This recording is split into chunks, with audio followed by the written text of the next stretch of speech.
The story begins outside a restricted, no-entry area. Angry at his older brother, a little boy says that he does not want to talk to him. The air is still, but a faint rustle suddenly rises from behind. He turns sharply to see if it is his brother, but in the next moment, his last voice for help comes from the cave opening. No one ever discovers who took him, or what it was that pulled him away. Days later, a YouTuber named Yasemin arrives at the same mountains to stream live. She is part of an exploration squad, and her voice is full of energy as she tells her audience that these are the mountains of Shirao, famous not only for their beauty but also as a hotspot in the occult world. The place is whispered about as the home of the legendary man-eating cave, and she promises to uncover the chilling rumors and the secrets behind the disappearances that haunt the town. Far away, a young boy sits on a train, watching her broadcast. His eyes narrow as Yasemin finds a local man and questions him about the missing children. The man laughs strangely, mocking her, asking if she is from the media only to show off. He warns her to leave, speaking with a threat in his voice, saying he will not go easy on her just because she is a woman. The boy watching on the train mutters to himself that this man is still a menace. It has been 5 years since the coming-of-age ceremony, and nothing has changed, neither the people nor the town itself. The boy is returning home after 5 long years away. When he steps into his yard, his dog barks at him, loyal as ever. He smiles and remembers he had left for Tokyo after they got Hana-chan, so it is no surprise the dog reacts this way. This boy is Hajime, our main lead, our boy. Inside, he sets his bag down and gazes around.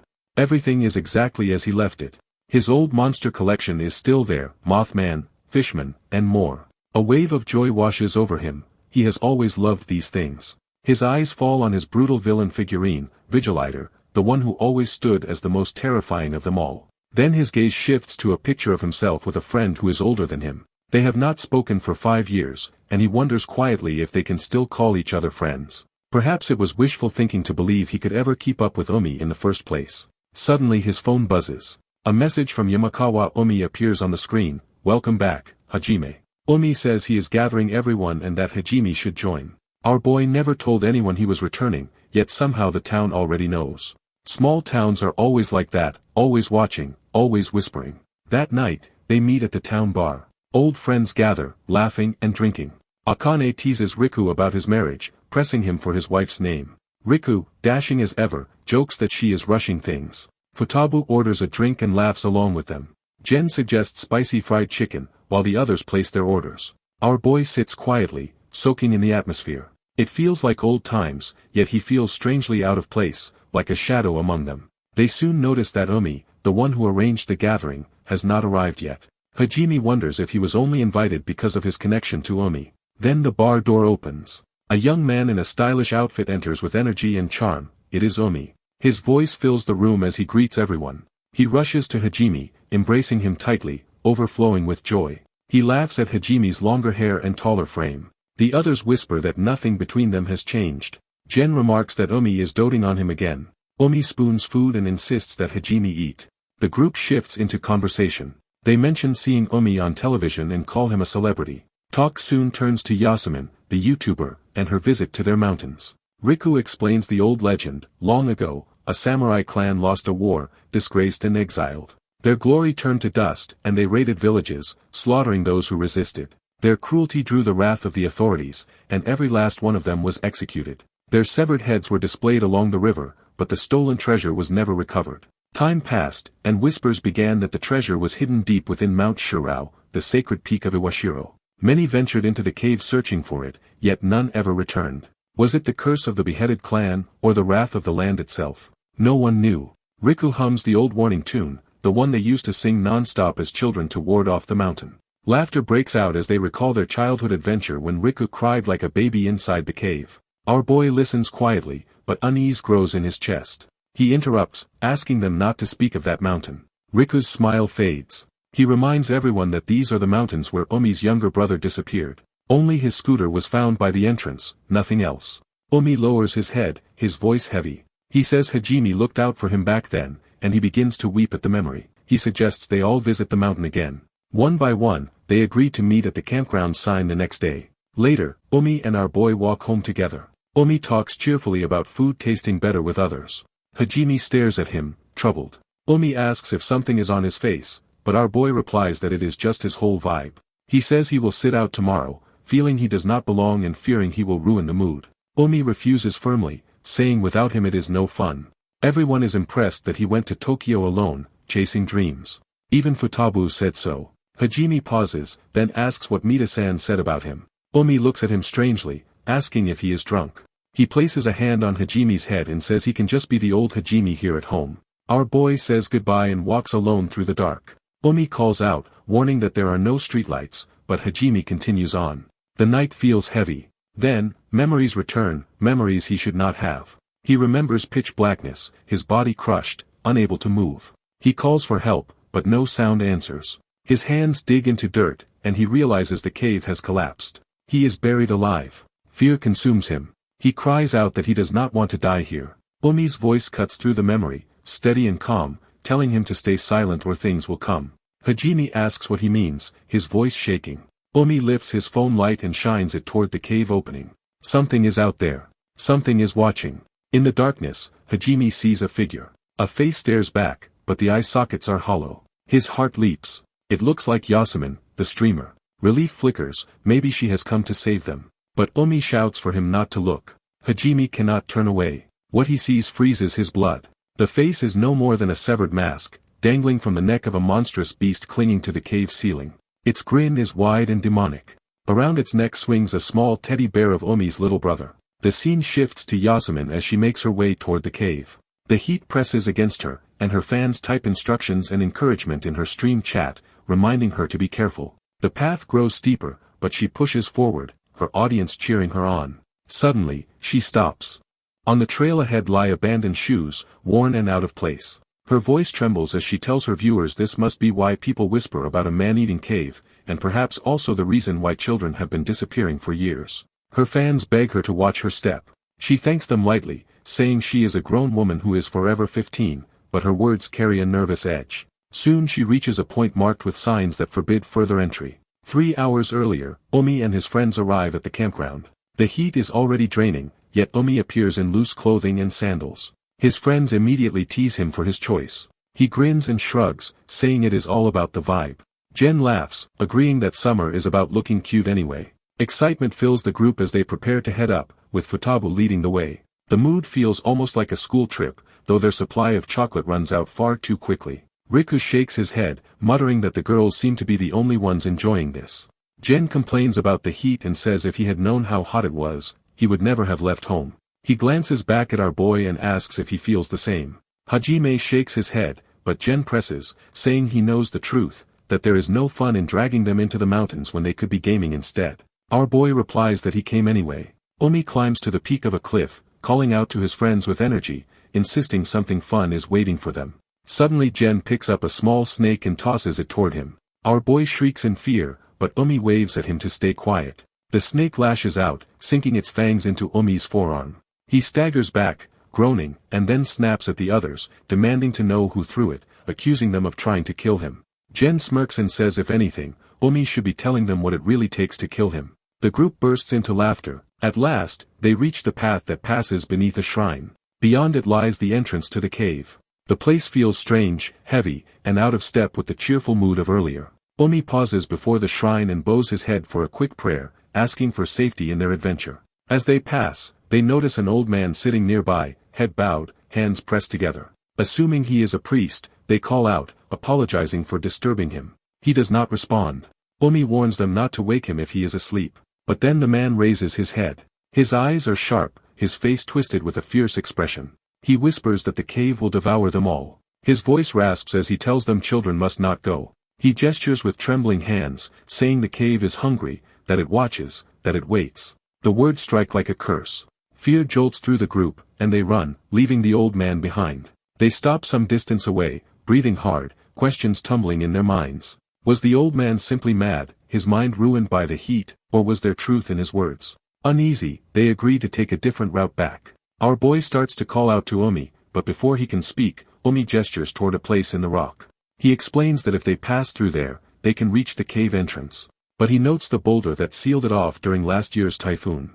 The path looks blocked, collapsed, and impassable. Futabu sighs in relief, saying she does not mind, the old man's warning already unsettled her. One of them suggests going back, and Hajime feels a flicker of relief at the thought. But their steps falter when they stumble upon a heap of trash. The girls stare at it in disgust, wondering if the people from the town below sneak up here to dump their waste. Umi, however, spreads his arms with mock pride, declaring it to be the legendary treasure of their ancestors. The others groan at his joke, but unease lingers. Then they see a narrow hole, leading down into darkness. Umi insists it may connect to the cave system, but our boy stiffens, asking if they are really going inside. He calls it a death trap, but Umi presses, saying they will only take a quick peek. Before they can decide, the ground beneath them begins to shake. Dust rises, stones clatter loose, and with a sudden jolt the earth gives way. They lose their balance and tumble into the hole, sliding helplessly into the cave below. Darkness swallows them, and when they scramble to their feet, something waits there. It is the same monstrous creature from before, the one that carried Yasumin's severed face. It shakes her head in its claws and lets out a twisted laugh. Our boy freezes, and whispers a trembling question of what it is. Umi hushes him sharply, promising he will handle it. The creature lunges forward, gripping our boy's leg and trying to drag him into the shadows. Hajime screams in terror, begging for help. Umi grabs his arm, pulling with all his strength. The demon snarls, its claws tearing into the earth as it tries to claim him. Umi refuses to let go. Riku rushes forward, his phone clutched in hand, and throws its light directly into the creature's eyes. The beast shrieks, recoiling from the glare, and then slithers back into the darkness, leaving our boy trembling on the ground. His chest heaves as he stares with wide, hollow eyes. The others are silent, their faces pale. Jen whispers in fear, asking if he truly saw the creature holding a head. Riku and Futaba stiffen at her words, their terror sharpening. Umi frowns, realizing that the head was Yasumin's. Jen gasps, insisting he must be joking, that Yasumin cannot possibly be dead. But the silence in the cave tells otherwise. Umi picks up Riku's fallen phone, its dim beam trembling in his hands. He mutters that he does not know what the thing was, only that it was something terrible. He lifts the light toward the ceiling and reveals what hangs above them. Tattered gowns and shredded clothing cover the branches of a dead tree embedded into the rock, like an altar of horror. The air grows colder as their eyes trace the shapes of broken toys, small shoes, and children's belongings tangled in the branches. The memory of the old man's words returns to our boy. The cave is watching and it sees them. His voice shakes as he asks if this place truly is the man-eating cave. The entrance of the cave is now sealed, nothing remains but a heavy heap of dump piled around, and fear instantly spreads among the group as they realize there is no way back. Jen trembles as he asks what they should do now, because their phones have lost every bit of signal and the walls of stone feel like a prison closing in on them. Riku steadies himself and says the first step is to stay put, because in the mountains wandering around only makes it harder for rescuers to find missing hikers, and he recalls that he told his wife about this trip, so by dawn she will probably file a missing person report through his co-workers.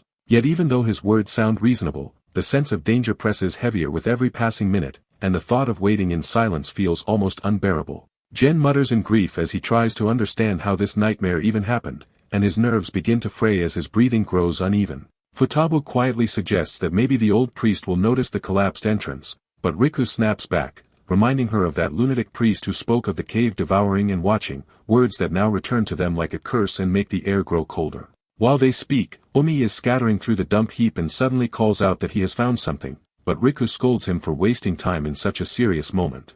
Umi only laughs bitterly as he holds up a torn shirt with a familiar keychain, a shirt that belonged to Taiyu, his younger brother, and the sight of it sends a chill across everyone. The realization hits him that Taiyu had been here, and no wonder they never found him despite searching for years, because he had come into this cursed place and disappeared into the shadows. Umi's voice shakes as he insists that his brother is not gone. 12 long years have passed yet he cannot accept his death, and he repeats again and again that Taiyu must still be alive, and that he must keep moving forward. Jen argues that they should stay where they are, but our boy calmly sides with Umi and says standing still is even more dangerous, because the faint stirring of air proves there must be an exit, and the creature already knows they are here, so waiting will only make them prey. Riku notices Hajime's arm twisted at a strange angle, the boy too terrified to even realize it is broken, and Futaba braces herself to reset the bone while the others hold him steady until his scream echoes through the cavern like a warning. They continue on, and Umi lifts Hajime onto his shoulders despite his protests that his legs are fine, but Umi refuses and says he needs rest,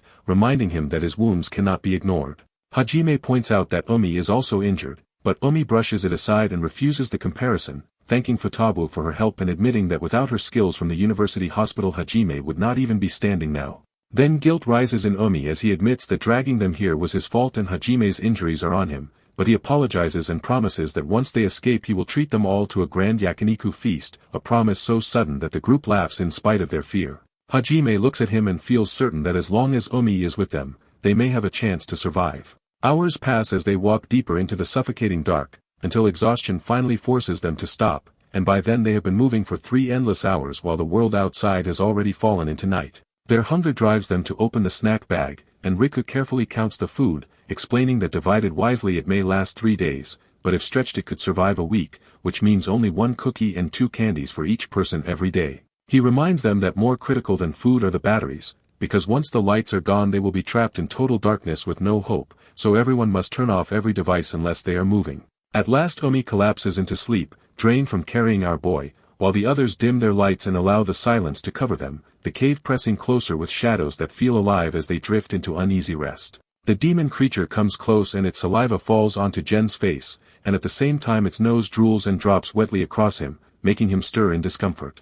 Gen suddenly awakes and spreads his hand across his face, and he realizes it was a frightening nightmare, though the feeling still clings to him. As he wakes, Omi asks why he was groaning in his sleep, and Gen replies that it was only a bad dream while he takes a long and heavy breath. Omi tells him that if he has figured it out, they are trapped inside and there is no escape, and while speaking he finishes the snacks that Futabu had handed to him earlier. She complains that the food was meant for the whole day and he should not blow through it at once, but Omi only makes fun of her, joking that it is no wonder she keeps missing her short marriage. Futabu angrily picks up a small stone and shows it to Omi, but when he laughs and apologizes, the moment passes. Later they move ahead through the darkness, and Gen continues to think about the dream, still feeling as if the tentacles had actually touched him, and he mutters to himself while walking behind all of them. Our boy looks at him and says Gen is mumbling, but Omi replies that he has always been the sensitive type, and then he suggests that if our boy is so worried, he should go and talk to him instead. Omi also recalls that Gen once said he was not close with anyone here, yet in moments like this, bonds can begin to form without them even noticing.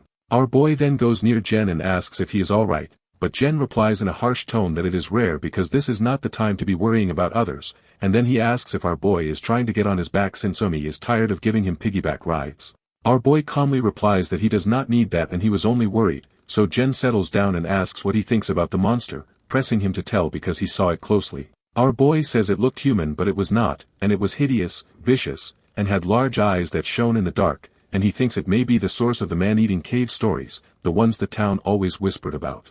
Gen then asks if the stories are real and if they are truly stuck in the same cave where the man-eating monster lives, but our boy replies that it is only a theory, because the creature had plenty of chances to attack them yet it did not, and maybe it knew it could not win against 6 of them as long as they stayed together. Gen looks at him and admits that even with all this going on, he is still calm, and before the thought ends they arrive at another place. Omi calls them to see something, and he shows them a broken phone and a selfie stick, guessing it may belong to the streamer, while Gen adds that it might have footage of this place, though the battery is dead. Futabu then says she has a power bank to use.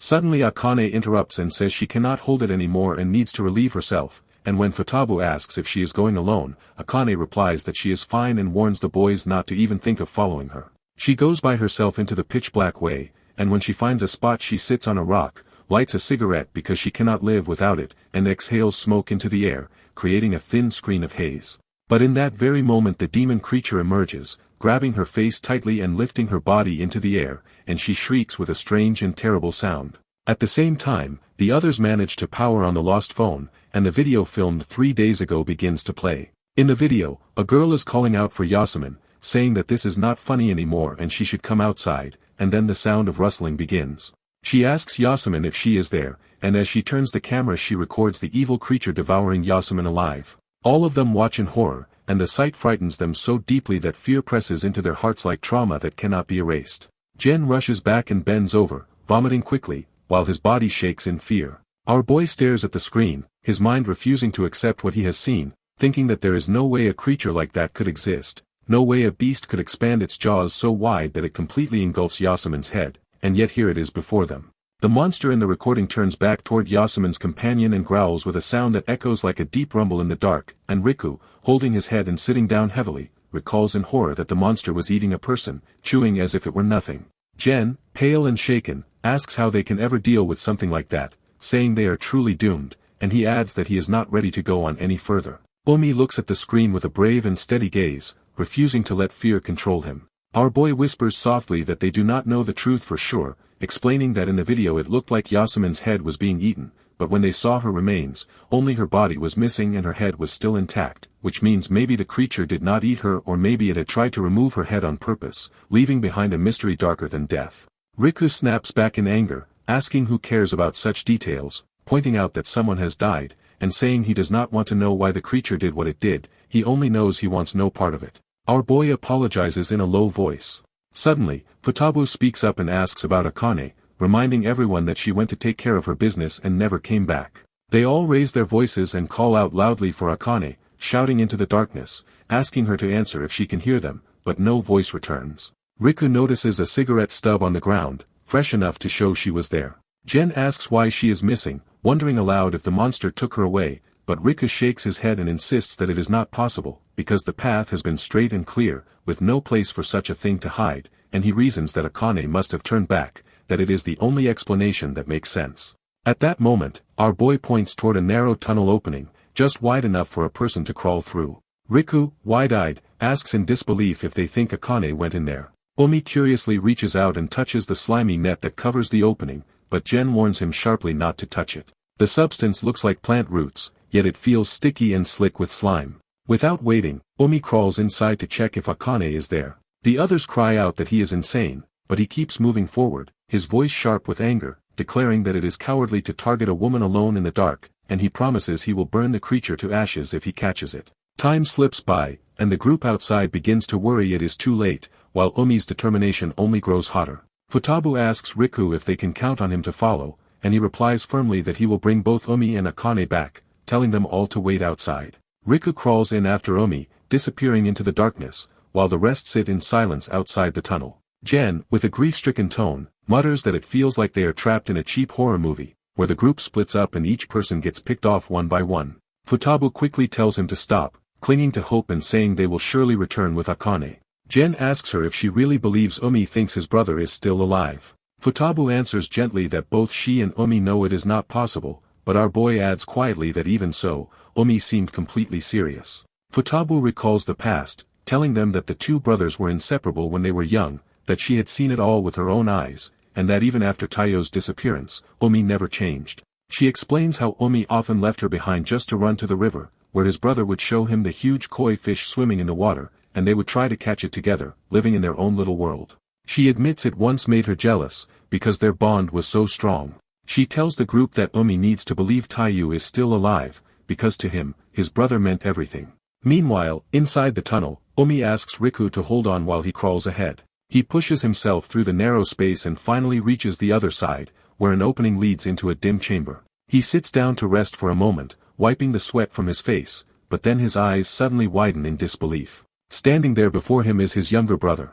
Omi stares, unable to breathe, and calls out to him, asking if it is really Taiyu, if he is truly alive after all this time. His heart races as he struggles to believe what he sees, because 10 years have passed and yet his brother looks exactly the same as he did back then, untouched by time. Taiyu steps closer, his face calm, and tells Omi that it does not matter, that they must move quickly, because everyone is waiting for him. Omi feels a tight grip on his arm as the figure assures him there is no need to worry, and for a brief moment he wonders if it is truly Taiyu standing before him. The boy insists he is Taiyu and reaches out as if to take Omi with him, his voice calm, his eyes strangely familiar. Omi, still shaken, studies him carefully and then lifts him into the air, declaring that there is no way he could mistake that face, caressing him and apologizing for leaving him in the cave for so long. Tears gather in his eyes as he holds the figure close, whispering how much he wanted to see him again.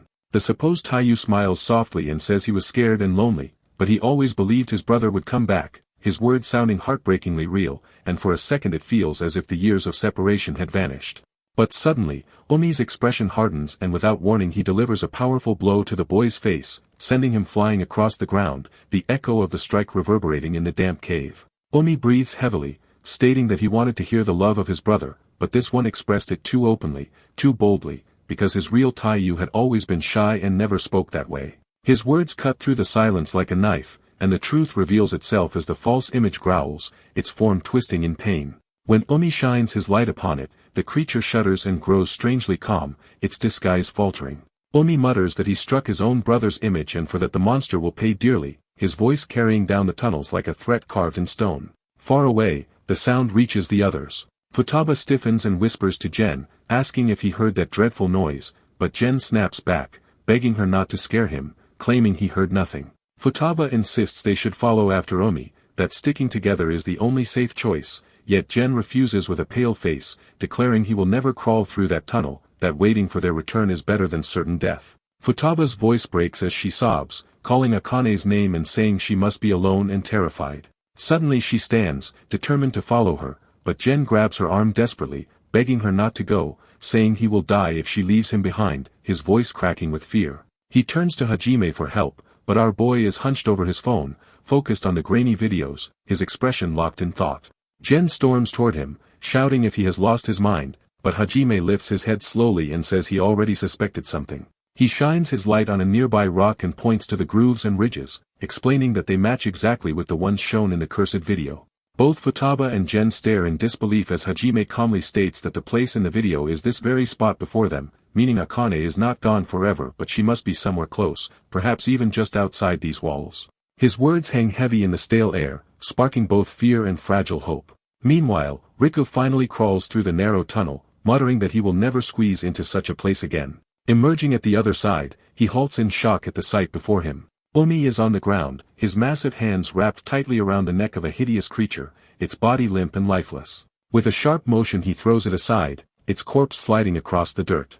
Riku's eyes widen as he asks if Omi truly brought the monster down on his own. Omi wipes sweat from his brow and says he struck it 5 times until it fell, his tone calm but edged with unease. Riku lets out a low breath, remarking he has never seen Omi lose a fight, then hesitantly asks if the creature tried to rip him apart. Omi only smiles faintly, admitting he defeated it, yet something felt wrong.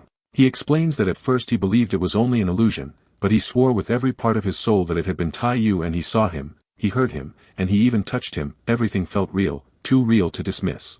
Riku notices the runny nose of his friend, a small sign of strain, before the cave trembles suddenly and dust rains from the ceiling.